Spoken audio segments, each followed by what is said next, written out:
Keys to the Commonwealth, a podcast where we share the real stories of local community members who are using real estate to build personal wealth, along with tips and tricks from professionals across the industry. And now, your host, Landry Fields. Welcome back, everyone, to another Keys to the Commonwealth podcast. Today's episode is brought to you by Nova Insurance, where we love people through insurance. Whether it's your business, real estate portfolio, home, auto, or life, we work as an independent risk advisors to find the best coverage and options for your unique needs. My guest today, he's the commercial loan officer at First Southern National Bank here in Lexington, Kentucky. Born and raised in Mocksville, North Carolina, he received his degree from Eastern Kentucky University, where he played baseball. He is married to his beautiful bride, Kirby, and together have three awesome kids, Cooper, Reece, and Gunner. It is my pleasure to welcome Mckenzie Wiloughby today to the Keys to the Commonwealth studio. Mckenzie, thanks for coming on the show. Thanks for having me. Yeah, man. So as we start off every episode, jump back in the DeLorean, and then how did you end up in commercial banking? I know that's a story. I'm excited to hear it actually in more detail. Yeah, it's a little bit of a crazy story. So I spent the last 9 years, 9 years of my career in Lexington Police Department, and about 4 of that doing our recruiting coordinator. And then I also owned a security business. Part of that security business is I was in a small business development Bible study with Brian Fuller. Yeah. And made the decision to start looking to get out of policing based on just some family stuff and things like that. Oh, yeah.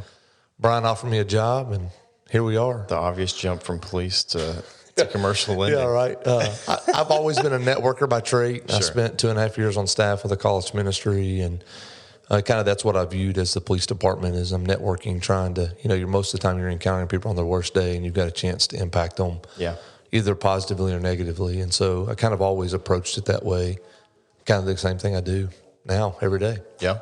I say the same thing about insurance. I mean, a lot of times I'm there on people's worst day to hopefully help write that ship. You were just in a different scenario to hopefully help them make the decision to turn their ship around, I guess. Yeah, or, a lot of times it's just, it's not who they normally are. It's the worst day of their life, and you got a chance to intercede, and sometimes it has to be jail, but not always. You have a plethora of resources available to you, and how you use those can really make a big difference. Yeah. And it's been cool. I know you've been there for a little bit now at First Southern, but obviously you're well known in the area in that sense. So, I mean, how's it been going as far as commercial? What are we seeing right now? Obviously, the market's very unique at this point. I know we've seen a couple people actually coming and doing, just on their personal homes, even doing commercial options for lower rates at the time being, sitting there on a 5-year arm, kind of waiting to see maybe, hey, the rates drop and maybe we'll refinance it into a traditional mortgage. But, where are we at right now? What are things looking like? Yeah, and I think it's it's some people are hesitant in this market and some people are being aggressive. It's still kind of that unknown. Some of those personal residents going to commercial, that's a gray area that you got to kind of really be cautious in. Because it's technically, if you're audited, it's got to be used for commercial purposes. But those 5-year arms, they are cheaper right now. Yeah. We're seeing some real estate stuff on the residential side that we've not seen because we are a cheaper rate. But sometimes you can do no, what's the word I'm looking for? The insurance. Well, we are unique. We don't do any PMI. We don't sell on residential mortgages. We don't sell our mortgages. We keep them in-house. Okay. We don't require PMI. So that's where we're a little more interested. But now, we require 10% down. We can get into 5, but there's got to be some good policy exceptions there. We prefer 10, but that's where most banks require PMI if you're less than 20%. So that's a little thing where we're unique and can kind of help the client out. And there's these types of scenarios too, where it just becomes more apparent, in my opinion, that the local bank is such a valuable asset to be used that the more I mature in finances, investing, and so forth, and realizing that, I think honestly early on I was like, how do the small banks even make it? And when you start thinking more about a global aspect with Chase banks and U.S. banks and others like that, but you're like, no, there's a big shoe that the local banks fill that is highly important in that sense. Yeah, I mean, for us, it's a relationship thing. It's I feel like that we're First Southern, a lot of people don't know kind of who we are, what we are. Yeah, talk a little bit about that. We've got 12 branches in Kentucky, but we have deposits in 47 states and 7 countries, and we do currently have loans in 23 states. So we're a $1.3 billion bank with 0 debt. So that allows us to get pretty unique on the way we do stuff, and then we're real big on relationships. So, we work with clients to kind of get the loan to best fit them and to leave them some margin, some areas in their life where they can go into this thing strong and come out strong, and we can celebrate when they pay off their debt. You know, that's one thing that we're a little different in. We like our clients to pay off their debt, which is, it's hard, it's weird to hear banks sound like that, but that's a big principle of ours. We don't want our clients to be in debt. We want them to be in debt as the minimal time possible. Just like us, we don't want to be in debt as a bank. It allows us to do some unique stuff that not a lot of banks do because of their indebtedness. And so it makes us a lot different when it comes to that. Yeah, and that's why having relationships with different banks, because different banks have different appetites for different things. I mean, so talk to me a little bit about your all's appetite, especially related to commercial investing, commercial property, or just commercial investing into, multifamily, single family, and that kind of thing. Yeah, we love real estate secured stuff with some margin there. That's a lot of things people joke around. If you can get a loan with First Southern, you can get a loan with anybody. But we're unique in that thing is that we're not always the cheapest bank, and we don't claim to be the cheapest bank. We claim to be the best when it comes to customer service. And then the other unique thing with us is, First Southern, we tithe 10% of our gross income. So now if you do a loan with us, not only is your loan being paid through the bank, but then it's impacting, ministries and stuff throughout the world. But we love real estate secured stuff. We don't think real estate's going anywhere. And, it's sad, but God's not producing any more of it. You can't get so many, land's not going anywhere. Those things aren't doing what they are what they are. But we like that, and we so that's kind of where our bread and butter is. Real. Yeah, I mean, as far as the current situation in the market, obviously, what are rates looking like for you? I mean, obviously that is going to change on a daily basis. So we know that can't be. But where are things looking like? Are they still are they holding steady, I guess, I would say? Are they holding steady? Are there's still potential of rise in I think the fall here or whatnot? I think there's potential to rise. You don't ever know. We've been pretty steady in those. Everything right now got a 5 in front of it. Yeah. I know some people are looking to get in the 4s. I think the last few things I've quoted, it's been the 5.25 range. Okay.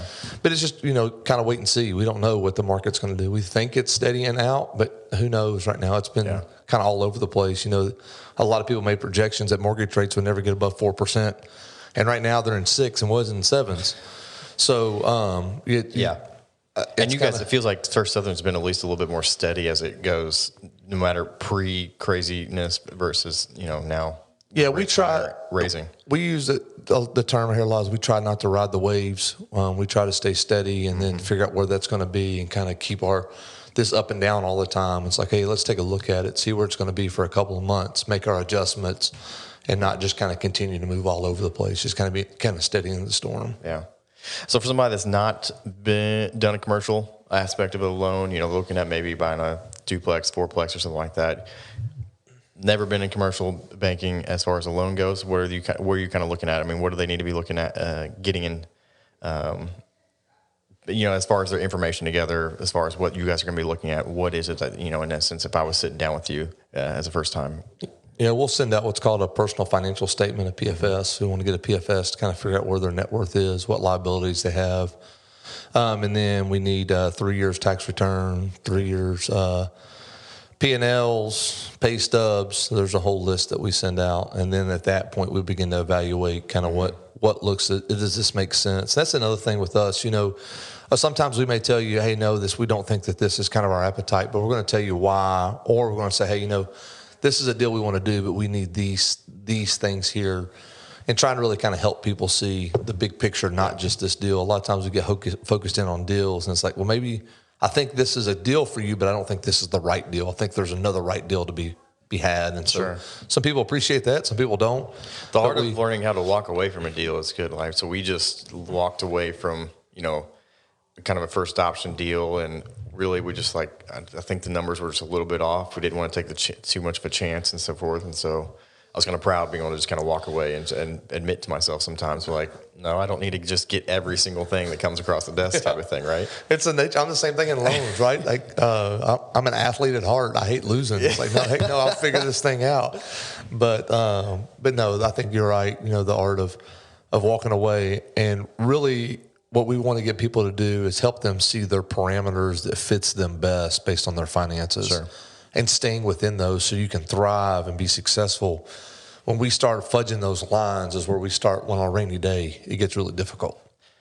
And now, mean, for someone that hasn't done it, I mean, you really have to kind of be an open book when it comes to this stuff, as far as every single thing, as far as your financial, and to that point, even with my business partner, just know that with a business partner, you have to be pretty much an open book with each other in that sense, like me and mine are, and that, I mean, there's pretty much nothing to hide.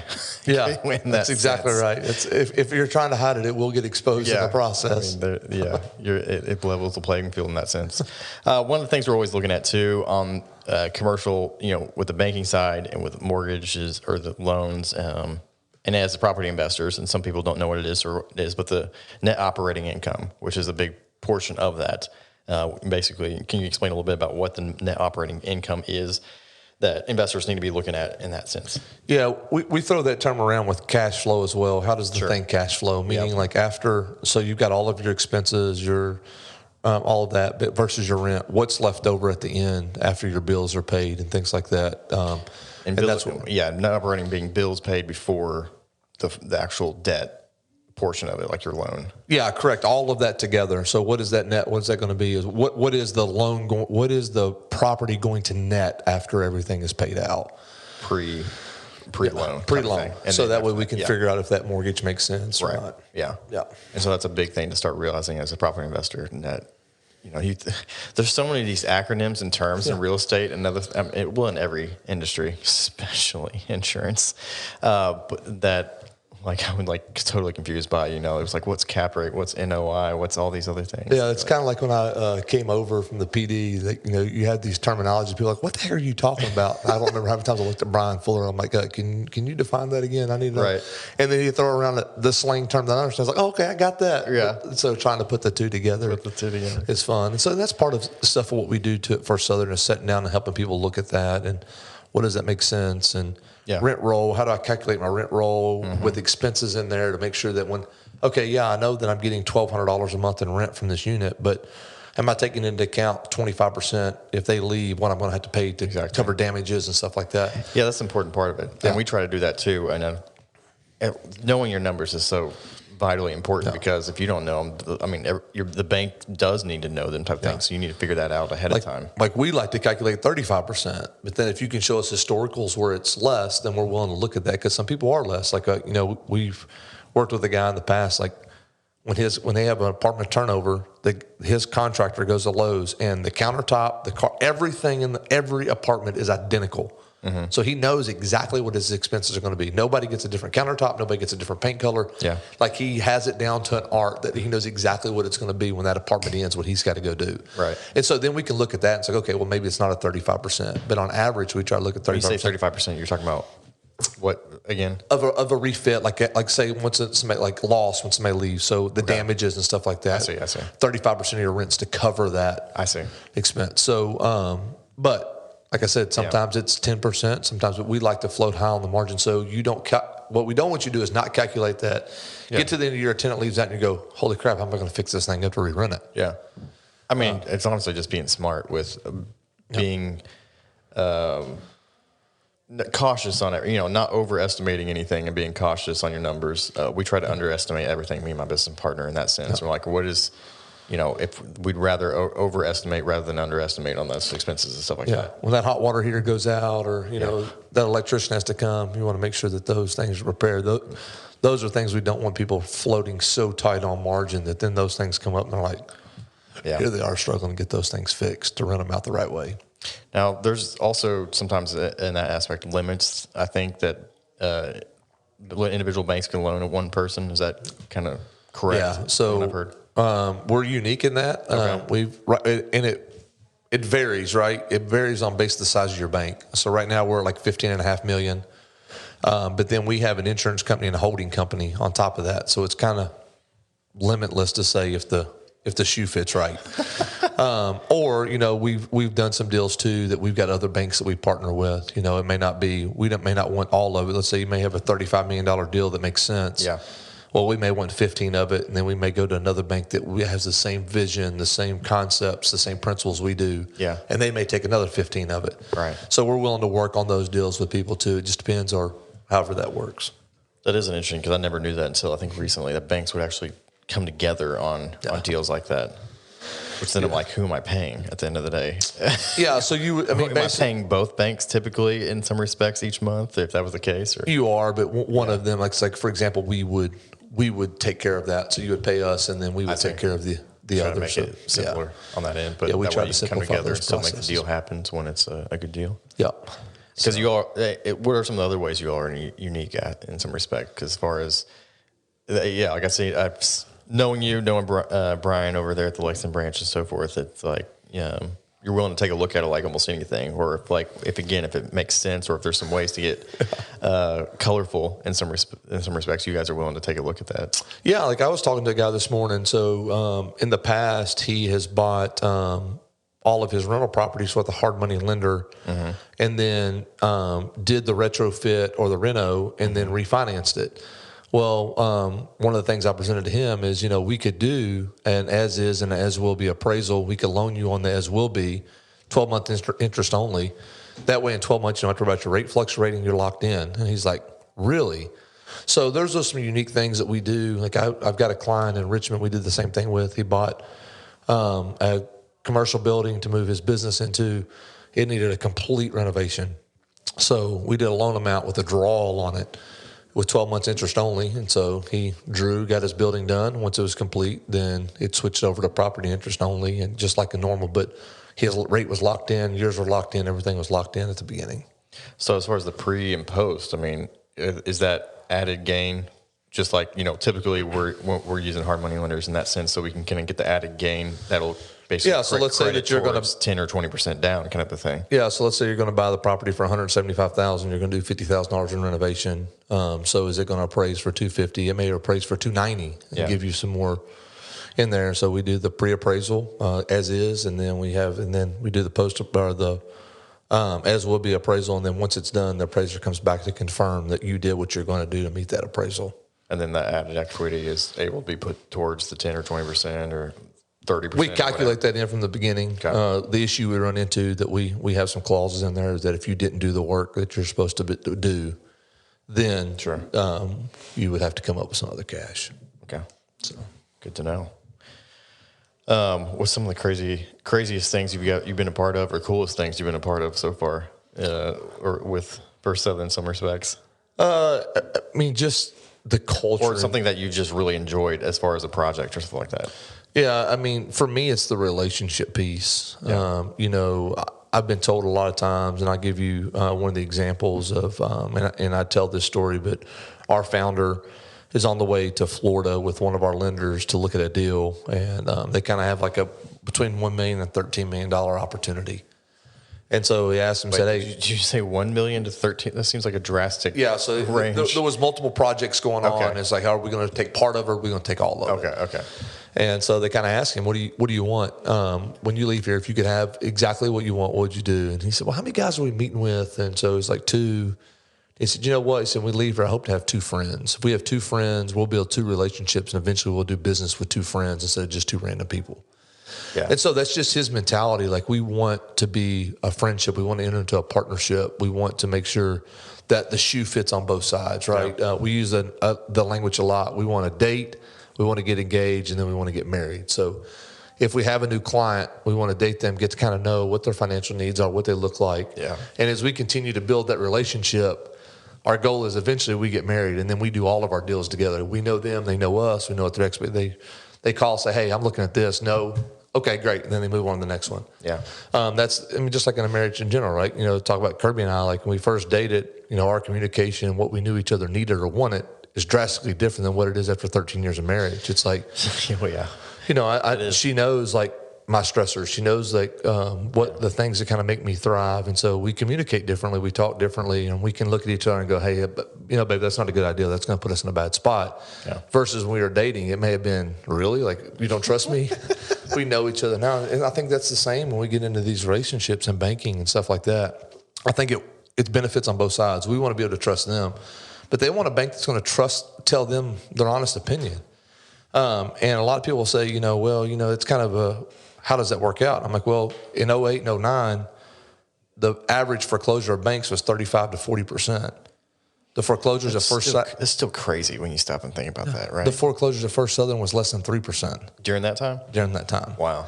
And that's because we are so key on that relationship and making sure that, our loan to values are right, making sure that we're putting our clients in a position of strength that when the rainy days come, we have some ability to help them through that process. If we get too leveraged and the rainy day comes, there's no out. And so that's one of the big things that we're always trying to look at, make sure that kind of a correlation to tenants in some ways too for us on the real estate side. Having that key relationship, building with them, that they stick around for a while, or they trust you, or communicate with you in that sense. So you're not, I know a lot of people who if they had great relationships with their tenants during COVID, they were much better than just a lot of people that didn't have great relationships with their tenant, and they just didn't pay or whatever, took advantage of some of those things during that point in time.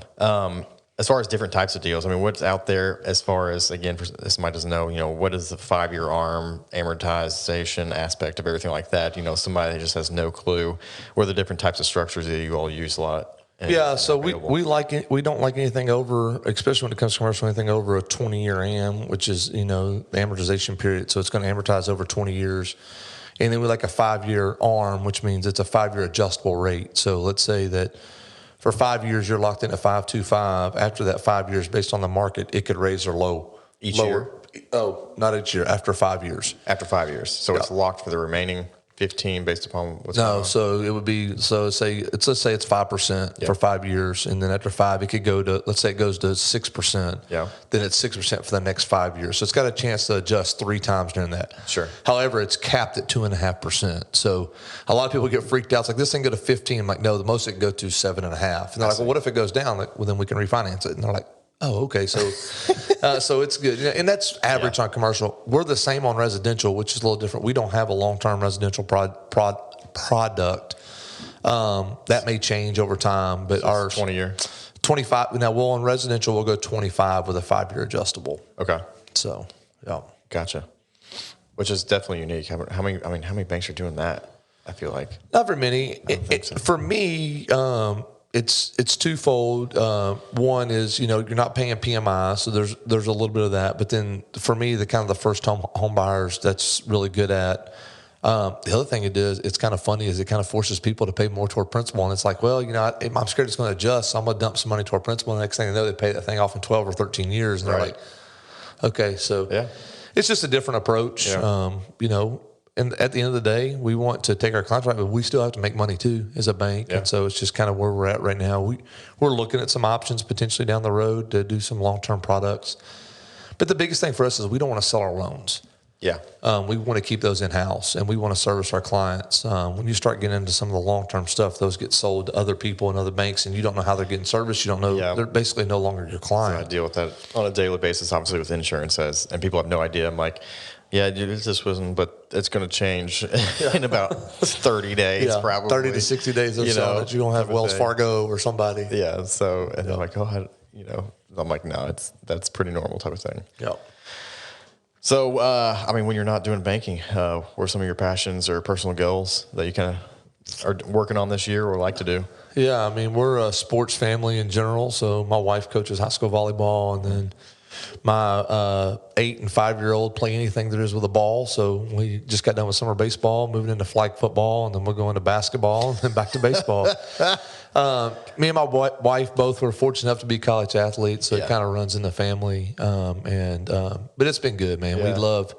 We live on a farm in Frankfort, so between sports and farming and outdoors, it's kind of our world. So the big thing is we try to do everything we can as a family together and enjoy the same things each other enjoy. So, and what are the ages of the kids again? I've got 8, 5, and 19 months. 18, okay. Now my 19-month load looks like a 4-year-old. So he's 31 pounds at 19 months. So he's going to be everybody keeps laughing.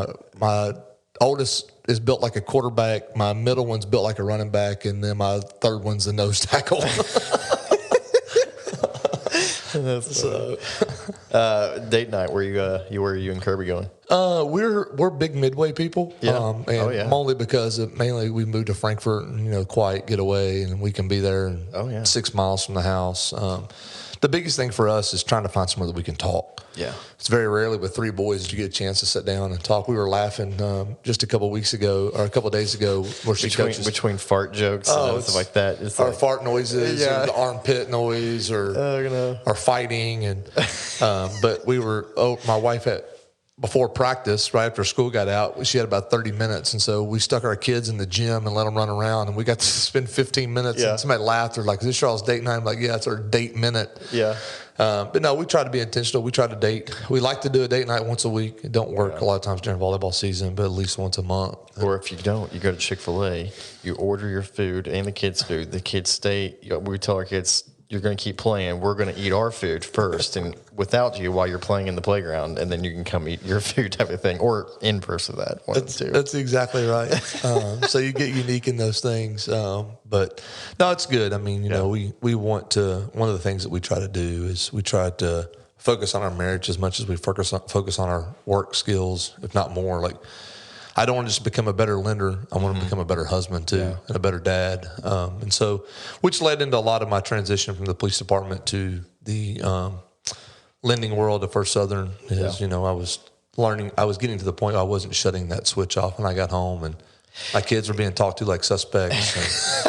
But I realized that, and I realized, you know, when that's the dangerous in that job. And, you know, this isn't a plug for Lex PD or anything like that, but I would encourage anybody that knows a police officer to love on them, because those switches are hard to turn off when you're doing a job 10 hours a day. You're hyper vigilant. You're literally leave work every morning knowing there's a possibility you're not coming home. Yeah.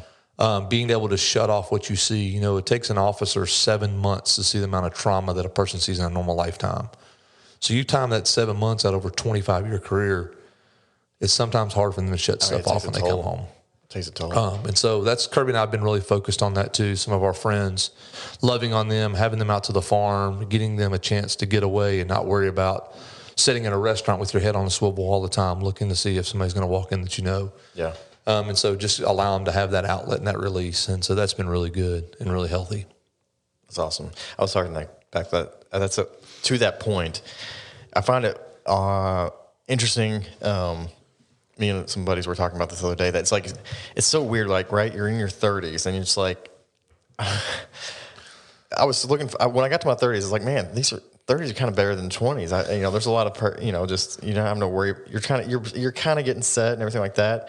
And now I'm kind of like, I'm 36 now. I'm like, man, the 40s are looking pretty good, because the 30s, it feels like you're trying to just set your career in some respects, while at the same time, you a lot of times grow your family, figure out what parenting is, and then, both of those things stretch your marriage in that sense, as far as learning just different depths and how to love each other, how to just, have grace for each other and stuff like that. And so I'm like, man, the 40s, I feel like if we can get to our 40s here, I kind of looking forward to that. I feel like, not that there's like a home stretch of any kind, but it's like, man, the 30s feel like there's just so much that's going on, and more maturing, just hard work. The kids are young, so, I mean, there's obviously so much less sleep that happens when the kids are young and so forth. You know what I'm saying, though? Sleep's optional at the house. It's like you're getting hit from so many sides in some respects, but it's all good stuff at the same time, right? I mean, I wouldn't change it for the world in any respect. So, but that's what I always laugh. Everybody says, being a dad is the hardest thing you'll ever do, but the most rewarding thing you ever do. Like, I love those little suckers, but don't get me wrong, there's days that they drive me nuts. That's why they go to sleep, because then they go to sleep and you're like, oh. That's why I told my wife, I said, here's the bad thing is they go to sleep, and then it's like you feel like it's your time to kind of release. It's like, what I need to be doing is going to sleep with them. Yeah.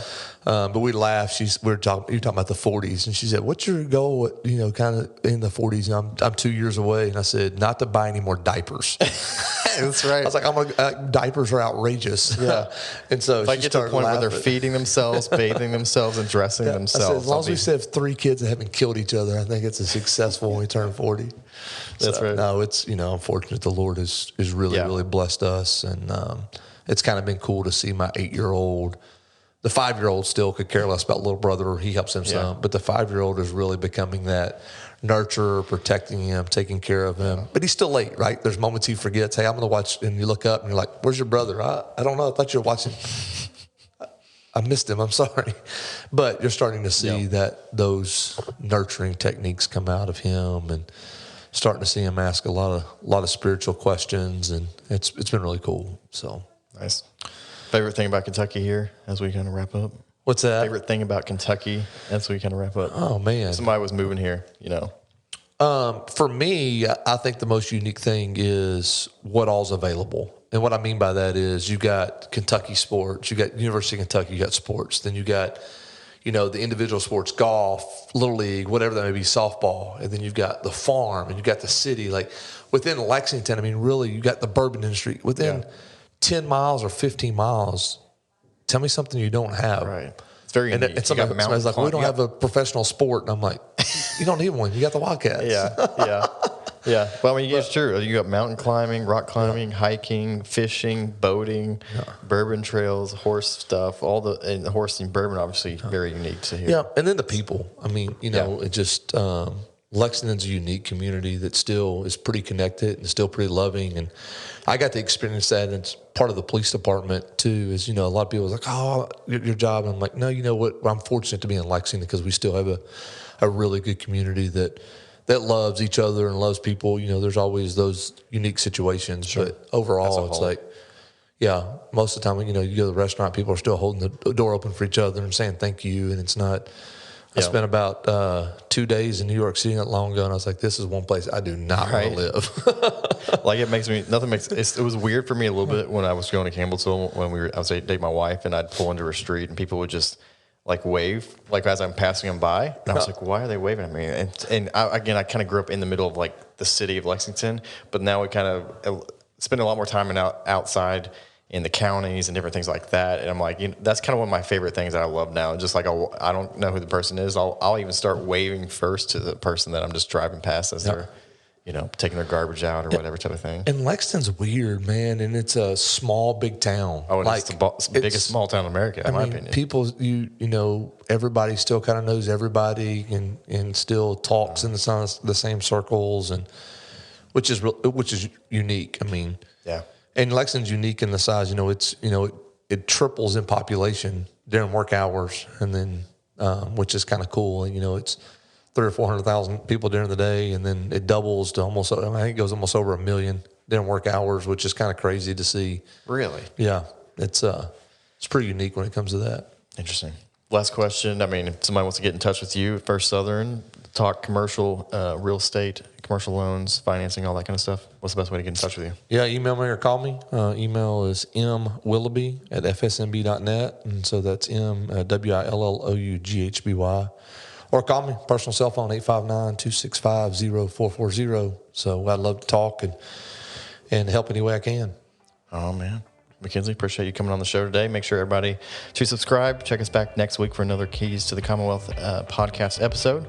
Thanks again, man. Appreciate it. Thank you.